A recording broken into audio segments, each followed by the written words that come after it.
You know that feeling when you're the only person in the room who remembers what silence actually sounds like? Real silence. The kind where if someone needed you, they just had to wait. If you were born between 1976 and 1985, you carry a very specific kind of exhaustion that nobody talks about. You are a bridge, and bridges don't get to rest. You were the only humans in history who spent your childhood in one world and your entire adulthood in a completely different one. You learned to read from books, but you built your career on screens. You passed notes in class, but you closed deals over Slack.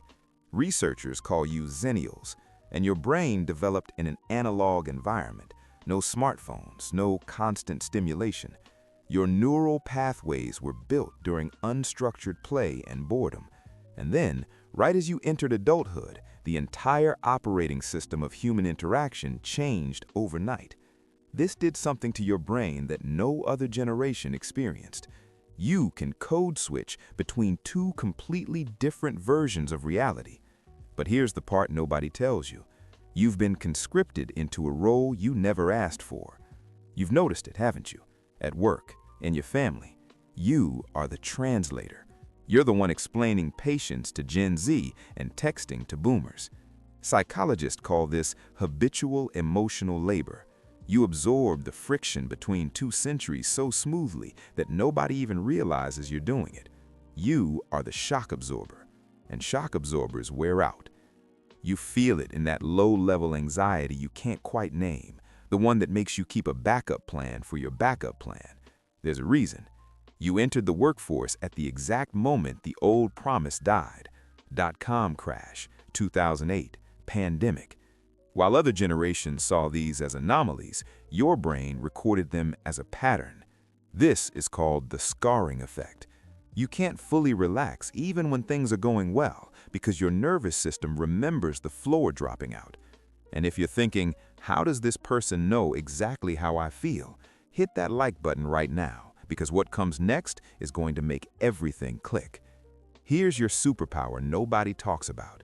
You are the last generation whose mistakes are erasable. Your awkward phase isn't archived on a server somewhere, no tagged photos, no permanent record. This gave you something younger generations will never have, a psychological reset button. You know that who you were doesn't have to define who you are. And you are the only ones who remember what it felt like to be unreachable. You remember leaving the house and just being gone. That wasn't loneliness, that was freedom. You remember boredom, real boredom, the kind that made you create things. And that boredom built something in your brain that constant stimulation never will. Patience, creativity, self-reliance. So when people say you're between generations, what they really mean is this. You are the keeper of something that's disappearing. You are the only ones who can look at a teenager panicking over a Wi-Fi outage and genuinely understand both sides. You are the last ones who can say with lived experience that technology is a tool, not a lifeline. And that's why everyone turns to you when things fall apart. You've already survived one world ending and another one beginning. You did it in real time. So if you're thinking, finally, someone gets it, subscribe right now, because we go deep on the psychology of what makes different generations tick, and you're going to want to see what's next. Here's the truth nobody's saying out loud. You are tired, not because you're weak, but because you've been holding two worlds together, and nobody's acknowledged the weight of that. But here's what psychology tells us about people who live between two worlds. They develop cognitive flexibility, the ability to hold two conflicting ideas and navigate between them without losing yourself. That's not just a skill, that's a survival trait. You were forged in a transition that only happens once in human history, the leap from analog to digital. And you didn't just survive it, you mastered both sides. So when you feel like you don't quite fit anywhere, remember this. You're not lost between generations. You're the seam that holds them together. You're the ones who know that a phone call means more than a text. You're the ones who know that just because you can be available 24/7 doesn't mean you should be. The younger generations are burning out at 25 because they never learned how to be unreachable. The older generations are drowning in technology because they were never given a bridge.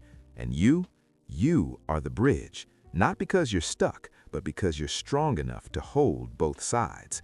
So here's my question for you. What's the one thing from the analog world that you miss the most? The freedom of being unreachable? The patience of waiting? The creativity from boredom? Drop your answer in the comments, and if this video made you feel seen, share it with someone from your generation who needs to hear this. You are not stuck between two worlds. You are the keeper of both. You remember the quiet. Don't let them forget it.